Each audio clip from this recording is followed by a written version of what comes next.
बिस्मिल्लाहिर्रहमानिर्रहीम इय्याका नअबुदु व इय्याका नस्तईन। मेरा नाम डॉक्टर काशिफ अंसारी है और मैं पेशे के एतबार से एक कैंसर स्पेशलिस्ट हूँ।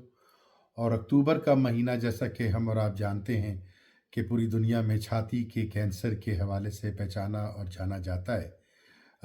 और मुझे ये हुक्म दिया गया कि मैं अपनी फ़ील्ड के हिसाब से छाती के कैंसर के बारे में कोई गुफ्तगू करूं।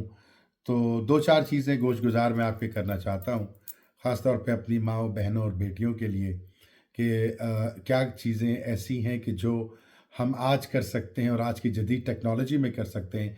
क्योंकि मैं जो मौजूदा हाई हाई एंड टेक्नोलॉजी है नॉर्थ अमेरिका के अंदर और अमेरिकन सिस्टम के अंदर, मैं उसके बारे में आप तमाम लोगों तक कुछ आगाही पहुंचाना चाहता हूं। सबसे पहले जो सालों से चला आ रहा है सिलसिला, और अब मज़ीद इसके ऊपर गुफ्तगू की जाती है, वो है सेल्फ ब्रेस्ट एग्ज़ामिनेशन। मैं अपनी तमाम सुनने वालों को ये बहुत शदीद अल्फाज में इस बात की तलकीन करूँगा कि सेल्फ एग्ज़ामिनेशन जो है ब्रेस्ट का, हर महीने ख़ुद किया जाए। सेल्फ एग्ज़ामिनेशन से मुराद ये होती है कि ये जो 4 उँगलियाँ आपकी हैं, इनको आप अपनी छाती के ऊपर प्रेस करें और हर हर क्वाड्रेंट, जैसे छाती को 4 हिस्सों में डिवाइड कर लें, यूँ करके 4 हिस्से, तो हर क्वाड्रेंट के ऊपर, हर कोने के ऊपर यहाँ ज़ोर से चारों उँगलियों से दबाएं और पसलियों से को फ़ील करें। जब आप पसलियों को महसूस करेंगे और इसके दरमियान कोई गिल्टी या किसी किस्म की कोई सख्ती महसूस होती है, तो उसके ऊपर शदीद नज़र रखने की ज़रूरत है। और अगर वो अगले महीने तक गायब नहीं, माहवारी के बाद गायब नहीं होती, ख़त्म नहीं होती, घुल नहीं जाती, तो इसका मतलब है कि वो कोई ख़तरे की अलामत बन सकता है। तो सबसे पहले तो हमको सेल्फ एग्ज़ामिनेशन आना चाहिए। मैं फिर दिखाऊंगा पूरा का पूरी छाती का एग्ज़ामिनेशन, एक जनरल अपने अपने ये पाम से, अपने हथेली से पूरा किया जाए। फिर इन 4 उँगलियों की मदद से हम एक क्वाड्रेंट, दूसरा क्वाड्रेंट, तीसरा क्वाड्रेंट और चौथा क्वाड्रेंट, इन चारों क्वाड्रेंट को ज़ोर ज़ोर से दबाएं। और अंग्रेज़ी का लफ्ज़ है पैल्पेट करना। जो मैं ये कर रहा हूँ ना, इसे हम कहते हैं पैल्पेट करना। पैल्पेट करके महसूस करें कि वहाँ पर कोई गिल्टी तो नहीं है। 70-80% गिल्टियाँ ऐसी होती हैं कि जो हार्मोन की वजह से जिस्म में पैदा हो जाती हैं और अगले माहवारी के साइकिल तक वो बीच में गायब हो जाती हैं, और हो सकता है कि अगली माहवारी पे दोबारा वो आ जाए। तो उसकी फ़िक्र करने की इतनी ज़रूरत नहीं है, लेकिन अगर वो वहाँ मौजूद रहती है तो ये एक ख़तरे की अलामत बन सकता है। तो ऐसी सूरत में अपने डॉक्टर को ज़रूर दिखाएं।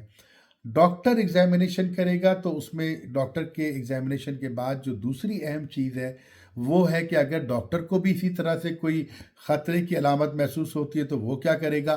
तो पहला स्टेप है मैमोग्राम। अब जो अमेरिका में उसूल है वो ये कि 40 और 45 बरस की उम्र के बाद से हर 2 साल पे या साल भर पे एक मैमोग्राम कराना मस्ट होता है। मैमोग्राम से मतलब होती है ब्रेस्ट का एक्सरे। उस एक्सरे के अंदर किसी भी किस्म की मशकूक जो जो एक्टिविटी हो रही होगी वो नज़र आ जाती है, और उसको मज़ीद हम चेक करने के लिए दूसरा टेस्ट कराते हैं जिसे हम ब्रेस्ट का अल्ट्रासाउंड कहते हैं। और अगर अल्ट्रासाउंड और मैमोग्राम दोनों में एक ही कोई प्रॉब्लम नज़र आ रही है, एक ही किसी किस्म का कोई मसला नज़र आ रहा है, तो फिर अगला स्टेप उसका होता है बायोप्सी। और बायोप्सी के बाद जो कुछ होता है, जो कुछ भी ज़रूरत होती है, वो की जाती है।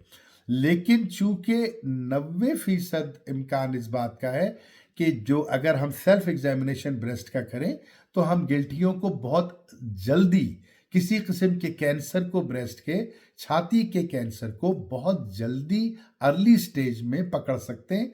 और मौजूदा दौर की साइंस ने इतनी तरक्की कर ली है कि अगर जल्द जल्द कैंसर को की तशखीस कर ली जाए ब्रेस्ट के, और उसको पकड़ लिया जाए, उसको उसको समझ लिया जाए, तो नॉर्मल लाइफ गुजारी जा सकती है इलाज के बाद। उसके इलाज की ज़रूरत हो सकता है पड़े, और इलाज के बाद एक नॉर्मल लाइफ जो आज से 10 साल, 20 साल, 25 साल पहले कैंसर का लफ्ज़, छाती में कैंसर का लफ्ज़ सुन के हमको अचानक जो है वो मौत का पूरा एक सिलसिला, लोग डर जाते हैं, लोग खौफज़दा हो जाते हैं। अब ऐसा हरगिज़ कुछ नहीं है।